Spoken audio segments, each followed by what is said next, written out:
before the lights came on in Las Vegas, before the Hoover Dam held back the Colorado, before the interstate cut through the desert. There were men, machines, and a whole lot of nothing. This is what it actually took to build Nevada.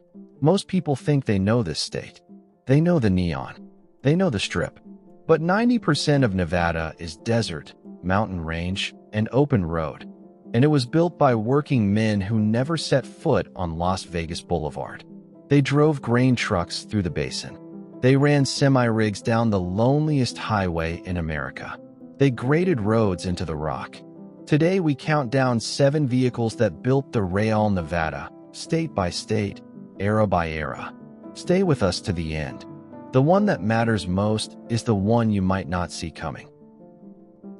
Before you could build anything in Nevada, you had to move the earth first. And no machine did that job better or harder than the Caterpillar D8.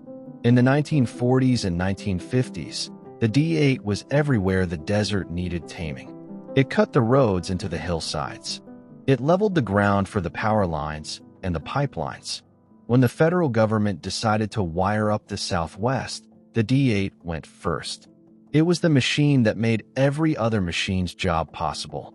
The Hoover Dam brought electricity to Nevada, but it was the D8 that graded the access roads, cleared the staging grounds, and pushed the desert back far enough for men to work. It never got the credit. It never asked for any. That's Nevada in a nutshell. The work was done before anyone was looking. Most people talk about the Model T on Main Street, America. A car for the masses. A car for the suburbs. But here's what they don't tell you. The Model T also drove into places that had no streets at all. In Nevada in the 1910s and 20s, the Model T was how prospectors moved between mining camps. It was how ranch families made a 2-day ride into a morning run. There were no roads, just trails through the basin and range. The Model T didn't care. It was high off the ground, light enough to push when it got stuck, and simple enough that any man with a wrench could keep it running. Before the highway came to Nevada, the Model T was the highway. It connected the state to itself. It made the desert crossable for the first time in the history of the American frontier. Nobody makes a movie about the International Harvester Bee series. There's no song written for it. You won't see it on a poster. But if you spent any time in northern Nevada in the 1950s, in the copper towns, the silver districts, around Ely or Battle Mountain, you saw it every single day. The IHB series was the work truck of the mines. It hauled, or to the mill. It carried supplies up roads that barely deserved the name. It was reliable in a way that mattered when the nearest dealership was 4 hours away and the shift didn't stop because a vehicle broke down. Nevada's mining industry didn't run on glamour. It ran on iron and diesel and men who showed up before sunrise and didn't quit. The International Harvester Bee series showed up right alongside them. That's the Nevada that built this country, and it ran on trucks nobody remembers. You want to understand Nevada, you have to understand the highway, not the Las Vegas Strip. The real highway. US 93 north through Ely. US 50 east through the basin. US 95 cutting the state in half. These are the veins of Nevada, and running through every one of them. The Kenworth W900. Built in Seattle, assembled in the USA, the W900 became the icon of long-haul trucking in the American West. In Nevada, it was the backbone of everything. It hauled or out of the mines. It brought the fuel in.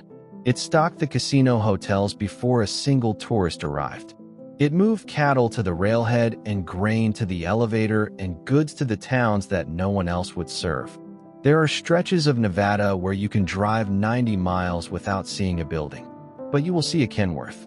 Rolling steady, running loaded, working a route that never ends. The W900 didn't just move freight through Nevada. It moved Nevada forward. There's a Nevada that never made the travel brochure.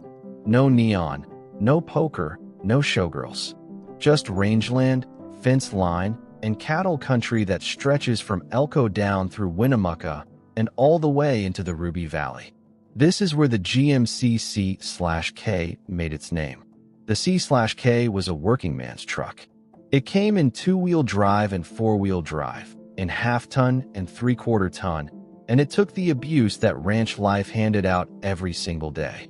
Frozen mornings in January, mud season in March, summer heat that bent the asphalt. The C/K didn't flinch. Ranch families in rural Nevada put 200,000 miles on these trucks before they started looking for a replacement. They hauled feed and fence posts and sick calves.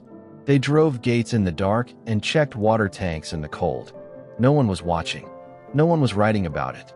But the ranching culture of northern Nevada didn't survive on grit alone. It survived because the GMC C/K was there every morning when it mattered. People talk about Las Vegas like it appeared out of thin air, like the desert just decided one day to grow a city. It didn't work that way.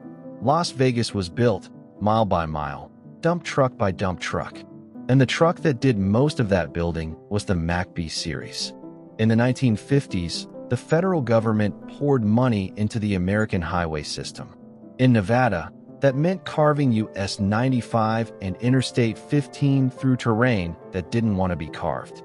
The Mack B series was the machine that answered the call. It moved the fill. It hauled the aggregate. It ran the dirt from the cut to the fill day and night, 6 days a week. Without the B series, the Las Vegas Valley doesn't get a highway connection until years later. The hotels don't come. The tourists don't come. The whole Nevada economy shifts. That's not an exaggeration. That's what infrastructure does. The Mack B series didn't just build roads.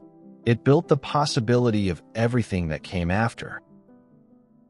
We've talked about the machines that moved earth and poured concrete and hauled freight. This one is different. This one belongs to the people. The Chevrolet C10.